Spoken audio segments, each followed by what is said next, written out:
gostaria de começar. Vocês apontaram uma pequena correção no penúltimo exemplo da aula passada. Realmente é desta passagem para esta. Quando a gente aplica exponencial aos dois lados desta equação, nós temos v de x igual a e log x mais c, propriedades da exponencial e elevado a c e e elevado a log x é um módulo de x. Se eu estou no caso x positivo, esse módulo é simplesmente x. E agora eu escrevo quem que é v, que é dy dx, e integramos uma vez. Tá bom? Então, isso é uma correção, porque se eu não me engano, na aula passada, nós deixamos isto de alguma forma como e elevado a x, algo assim. Tá bom? Então, aqui está a correção do penúltimo exemplo. Bom, hoje nós vamos tratar, nós terminamos, na realidade, na aula passada, as equações de primeira ordem, não é? Vimos tanto o caso linear quanto o caso não linear. Então, agora nós queremos tratar equações de mais alta ordem. Obviamente, as equações não lineares de mais alta ordem já se tornam bastante difíceis para uma primeira abordagem. Então, nós vamos tratar equações lineares de ordem agora maior ou igual que 2, de ordem n maior ou igual que 2. E nesse caso, nós sabemos que as equações lineares têm sempre uma certa roupagem, né? Ela é realmente linear em y e suas derivadas. Então, vamos ver como que é a equação linear de ordem n.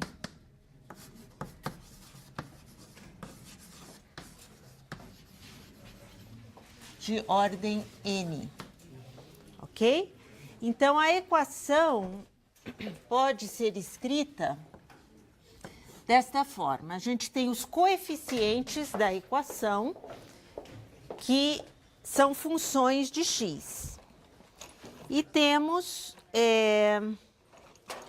o lado direito da equação, que é também uma função de x. Então, eu vou colocar aqui os coeficientes. A enésima derivada da função desconhecida, tá certo? Mais, e assim por diante, a n-1, a derivada, é a nossa notação, mais o P1 de x, primeira derivada, mais o P0 de x, y, igual a um certo f de x, uma função que eu vou denotar por f de x. Ok? Notem que a equação linear de primeira ordem pode ser escrita assim, onde n é igual a 1. Ou seja, nós estamos restritos a esta parte da equação. Essa é uma equação de primeira ordem. Tá certo? E aqui, nós gostaríamos de trabalhar sob certas hipóteses com essas equações. E uma delas é que esses PI de x e a f de x sejam funções contínuas no intervalo aberto. Intervalo aberto I. Da mesma forma que lá nós tínhamos o teorema de existência e unicidade, nós gostaríamos de tratar um teorema de existência e unicidade aqui. Então, essa hipótese é bastante natural, que os coeficientes sejam contínuos. Nós vamos tratar essa família cada vez com hipóteses mais restritivas para iniciar, né? Então, os coeficientes serão constantes, que são contínuas, né? Nós vamos tratar o lado direito quando o lado direito é zero. Então, quando f de x é identicamente zero, se o f de x é identicamente zero, a EDO é homogênea. Nós já falamos disso na primeira aula, né? Ela é homogênea. Caso contrário, é não homogênea.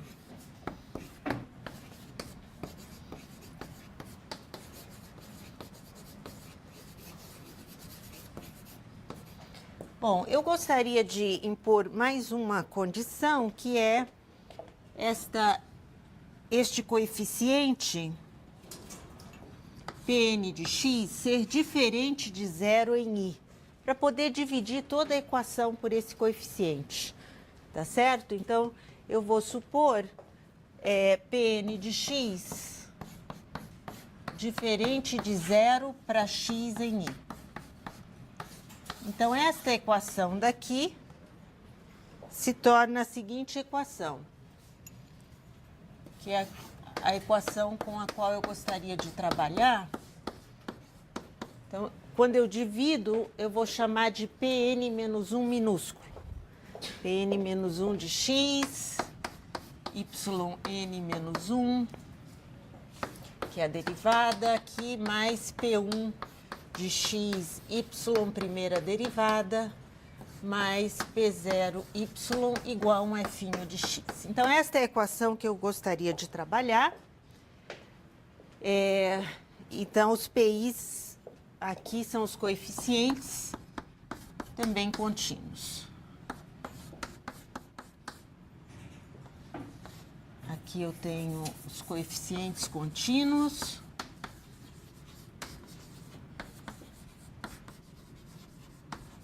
E f de x contínua também. Ok? E o que diz, então, o teorema de existência e unicidade para esta equação? Então, trabalhando com esta equação, se eu tenho os coeficientes contínuos em i, nesse intervalo i aberto, e eu tenho um ponto A pertencente a I, tá certo? Eu tenho um ponto A pertencente a I. Então, o teorema de existência e unicidade, teorema de existência e unicidade, é muito simples.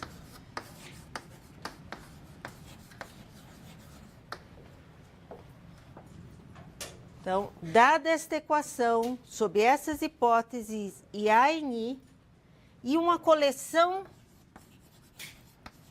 de números, escolham como quiserem, B0, B1, Bn-1, N números, então, existe uma única solução. E essa solução está definida em todo esse intervalo.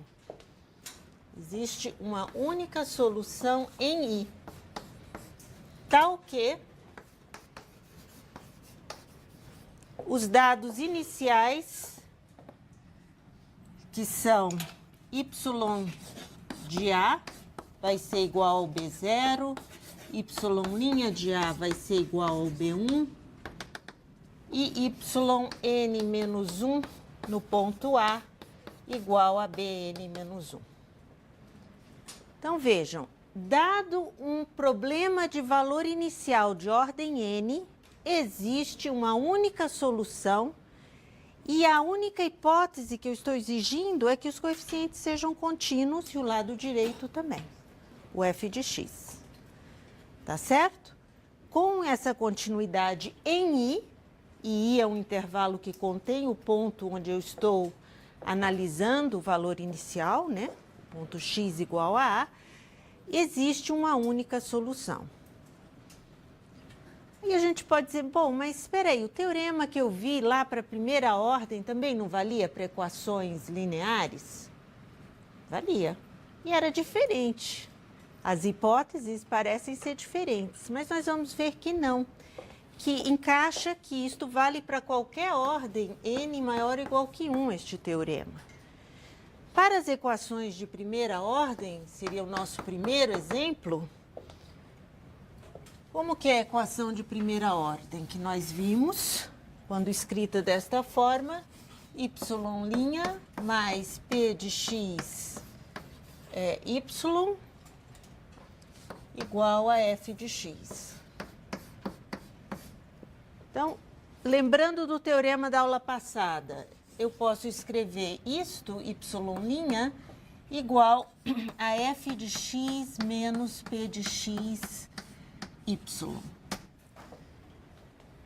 Este teorema exige apenas que os coeficientes sejam contínuos. Então, p de x e o lado direito f de x contínuos em I. Tá certo? O teorema de existência e unicidade exigia o quê? Que o lado direito, lembrem do teorema da aula passada, para qualquer equação de primeira ordem. Se eu tenho um y' igual a uma certa função g de xy, lá eu usei f, mas só para diferenciar do f que eu estou usando agora. Eu exigia que esta função, primeiro, para existência, fosse contínua. E que a derivada parcial desta função com relação a y também contínua. Estão lembrando dessas hipóteses? Será que essas hipóteses estão satisfeitas se eu exijo apenas p de x e f de x contínuo? Este é o meu g. Esta diferença é contínua? É, porque o f é contínuo, p é contínuo, a diferença é contínua. Então, a primeira hipótese está satisfeita exigindo apenas estas hipóteses para o caso linear de primeira ordem. Depois, a derivada parcial deste lado com relação a y, quem que é? É o menos p de x. É contínuo? É por hipótese. Então, automaticamente, a equação de primeira ordem se encaixa aqui, bonitinho. Tá bom? Então, isto vale para qualquer equação linear de ordem n. Então, basta checar que os coeficientes são contínuos, que eu garanto existência e unicidade. Tá bom?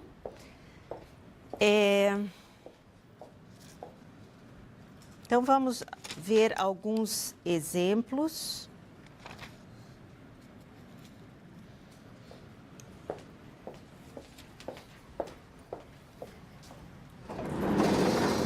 Olha, vamos construir a partir de um exemplo que nós vimos na primeira aula, que é y' mais y igual a 3x. Na realidade, na primeira aula, nós vimos o caso igual a zero. E vocês mesmos apresentaram algumas soluções para o caso homogêneo, quando aqui é zero, não é? Então, eu afirmo que, olhem que esta equação, C1 cosseno x mais C2 seno x, isto resolve esta equação? Resolve esta parte, esta solução? Nós vimos que resolve a solução quando eu tenho um zero aqui. Resolve a equação com zero aqui, mas não com 3x, não é? Então, eu observo que se eu coloco aqui mais 3x, agora eu resolvo essa equação? Eu resolvo a equação. Por quê? Vejam, se eu substituo, eu olho para a primeira derivada, menos C1 seno x, mais C2 cosseno x, mais 3. Segunda derivada, menos C1 cosseno X, menos C2 seno X, mais zero. Então, quando eu substituo na equação estes dois valores, eu estou somando esta linha com esta, certo? Este cancela com este cancela com este e sobra 3x. Então, eu tenho uma solução para a equação diferencial, porque este y somado com a sua segunda derivada produz o 3x. Tá certo? Até agora é matemática, né? Da onde que vem essa solução, não é? E vejam que aí eu posso variar. Isso daqui é o que a gente chama de solução geral. E nós vamos justamente hoje procurar a forma dessa solução geral. Qualquer um de vocês que apresentarem uma solução para essa equação tem que ser encaixada aqui. Aqui é o d dx, para chegar aqui. Aí eu derivo novamente, para chegar aqui. D dx. Eu estou derivando, que é o que a gente faz, é a nossa prova real de que encontramos de fato a solução. E o que eu quero chamar a atenção é que isto de fato é a solução geral. O que que isso significa?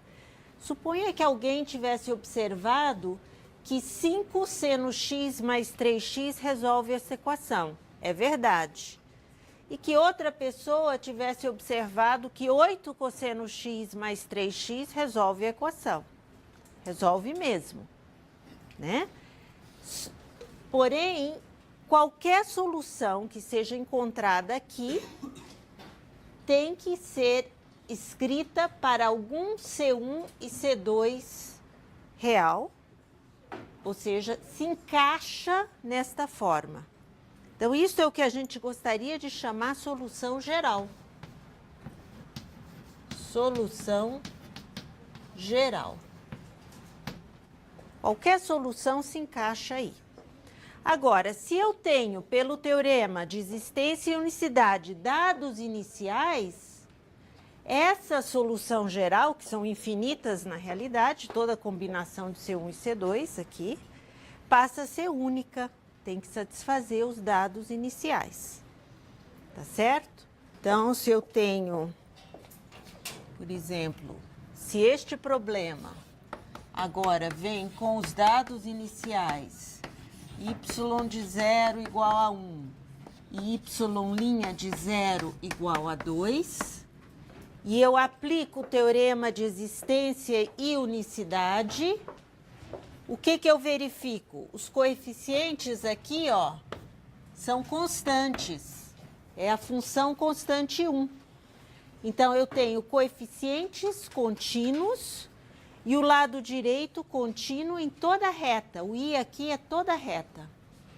Então, eu sei que os coeficientes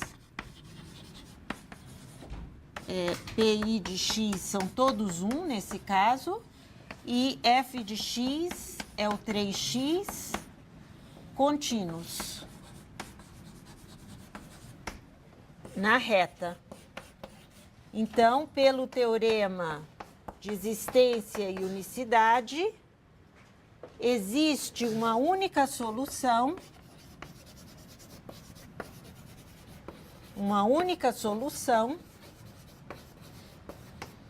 satisfazendo os dados iniciais, satisfazendo estrela aqui, ok? E aí é uma questão de substituir no y de x, que eu já sei a solução geral. Então, quem que é y de 0? É C1 cosseno 0 mais C2 seno 0 mais 3 vezes 0, 0. Então, 0, 1, e eu sei que y de 0 é igual a 1. Portanto, a minha conclusão é que o C1 é igual a 1. Agora, eu substituo em y' o 0. E eu sei que y' de 0 é 2. Então, eu sei que 2 é igual a y' de 0. Y' de 0 é menos C1 seno 0, mais C2 cosseno 0, mais 3. Então, eu tenho que, passa o 3 para cá, menos 1, igual a C2. Isto é 1 igual a C2. Portanto, a minha solução única, quem que é? É y de x, é o cosseno de x, o C2 é menos o seno de x, mais 3x. Esta é a solução que satisfaz a equação e os dados iniciais. Tá claro? Então, o teorema de existência e unicidade para as equações lineares é bem tranquilo, é bem fácil de se verificar e a solução existe, quer dizer, ela está definida, de fato, definida no intervalo I, que é toda reta.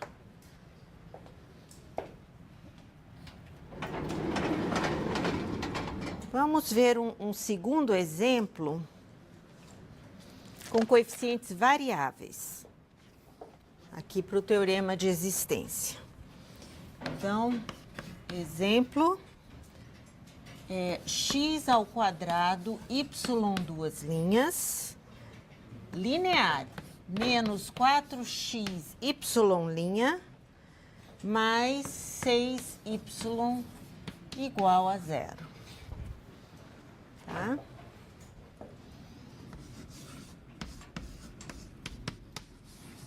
Nós vamos estudar com mais detalhe esta equação daqui a algumas semanas. Equações com coeficientes variáveis, como é o caso aqui. Os coeficientes desta equação são x ao quadrado, menos 4x e 6. Tá? Inicialmente, nós vamos trabalhar só com equações com coeficientes constantes nas próximas aulas. Mas vamos só dar uma olhadinha para analisar esta equação, sabendo que, para esta equação, y1 igual a x ao quadrado e y2 igual a x ao cubo. Cada uma delas é uma solução, tá certo? Como que eu verifico que isto é solução? Eu substituo quem que é y1 linha, 2x, quem é y1 duas linhas, é 2. Como que eu sei que isto de fato satisfaz a equação? Derivando e substituindo. 6x. Na realidade, vamos ver um de cada vez. Se eu coloco y1 duas linhas, o que acontece com a equação para substituindo y1?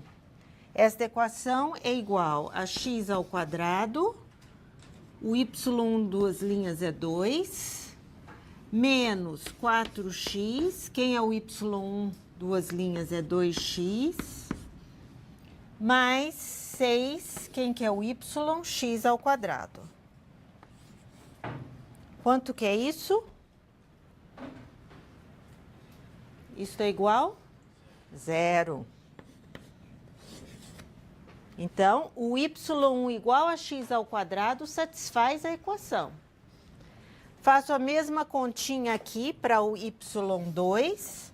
Substituindo dentro da equação, eu tenho x ao quadrado, 6x, que é o y duas linhas, menos 4x, 3x ao quadrado, mais 6x ao cubo. E isto é igual a 0 também. 6 mais 6, 12, menos 12, 0. Portanto, eu posso dizer que a minha solução pode ser escrita como essa combinação C1x ao quadrado, porque a constante não afeta aí as derivadas, vai continuar zerando. Nós vamos tratar essas equações, na realidade, daqui a 2 aulas, deixa eu ver, essa daí, exatamente essa daí. Tá certo? As técnicas de como encontrar soluções. Por enquanto, aceitem que é solução, tá? E o que a gente quer ilustrar? O teorema de existência e unicidade, tá certo? Notem que esta equação não está escrita na forma com 1 aqui, para que eu possa analisar o teorema de existência e unicidade. Então, vamos agora analisar o teorema de existência e unicidade. Isto é o que a gente chama de solução geral, e eu quero uma solução para o problema de valor inicial. Então, primeiro, analisando este teorema de existência e unicidade, o que a gente tem? Nós vamos reescrever esta equação como, vou dividir pelo x ao quadrado, então eu tenho menos 4 sobre x y' mais 6 sobre x ao quadrado y igual a 0.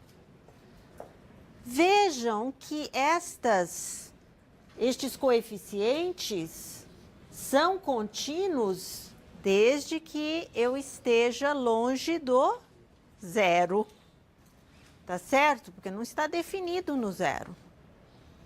Então, o que eu posso afirmar?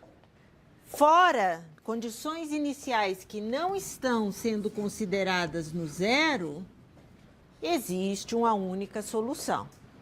Ah, mas eu quero justamente no x igual a 0. Então, o teorema de existência e unicidade são condições suficientes, não me diz nada. Tá certo? E, de fato, vejam que com esta condição, quantas soluções que eu tenho para este problema?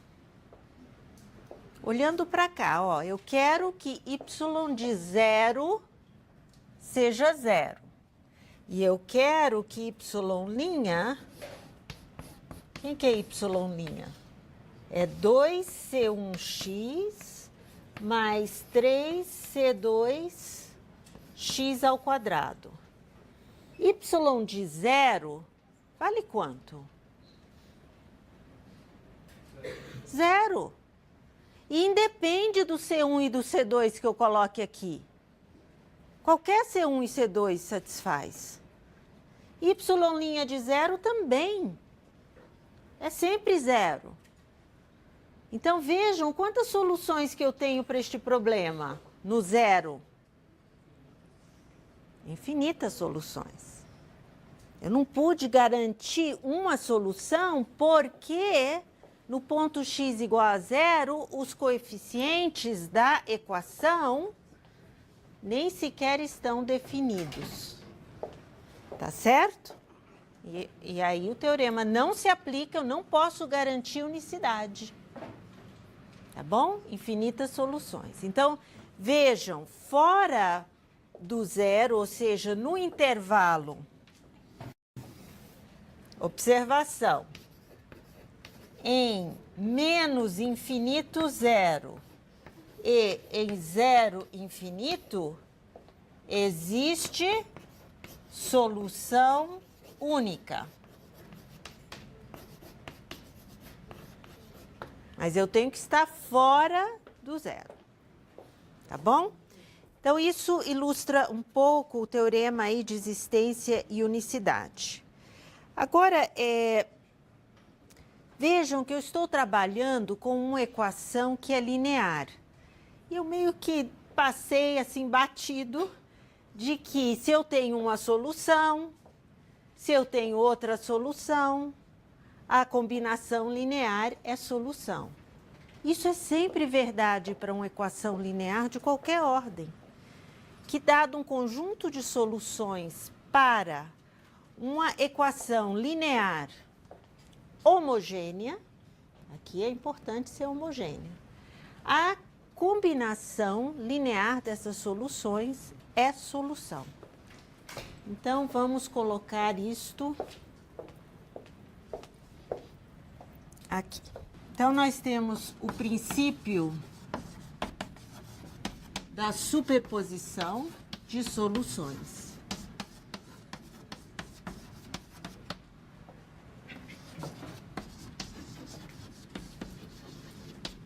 Então, se eu tenho esta equação, Pn menos 1 de x, yn menos 1, mais P1 de x, primeira derivada, mais P0 de x, y. Só que eu quero esta equação igual a zero, a equação homogênea. Então, dada esta equação,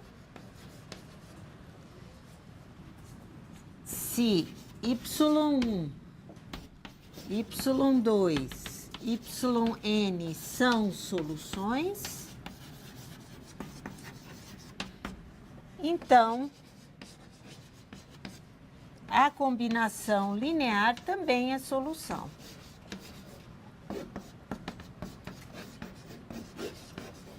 Isso se segue do fato de que a equação é linear, né? A derivada é linear. Então, sem escrever nada, só explicando, se eu coloco y1 aqui, ou seja, suponham que eu coloque y1, y1, y1, y1, é solução, não é? Então, eu obtenho zero. Agora eu venho e coloco y2, y2, y2, y2. Substituo aqui, derivo, zero. Então, cada uma delas é substituído aqui, eu obtenho zero. E agora eu coloco toda a soma, esta combinação linear.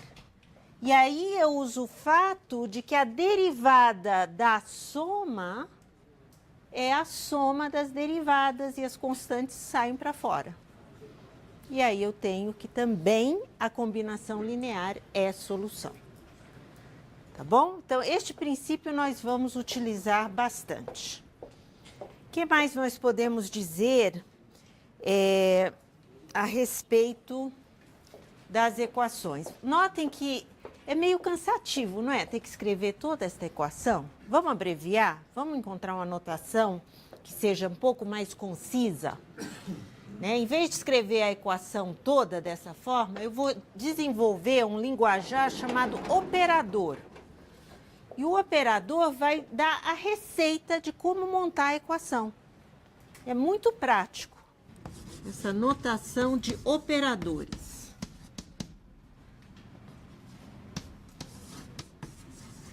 E o operador, pensando na equação linear, é o seguinte. É como se fosse uma certa caixa e eu tenho um operador. Eu jogo a função y de x e o que o operador produz é o L de y de x, que é a função f de x. E esse operador, o que faz? É exatamente a equação. Ou seja, esta equação eu quero denotar P1 de x, y1, mais P0 de x, y aqui, primeira derivada, y. O operador é para operar na função y de x e fazer exatamente isto. Ou seja, o que o operador está fazendo?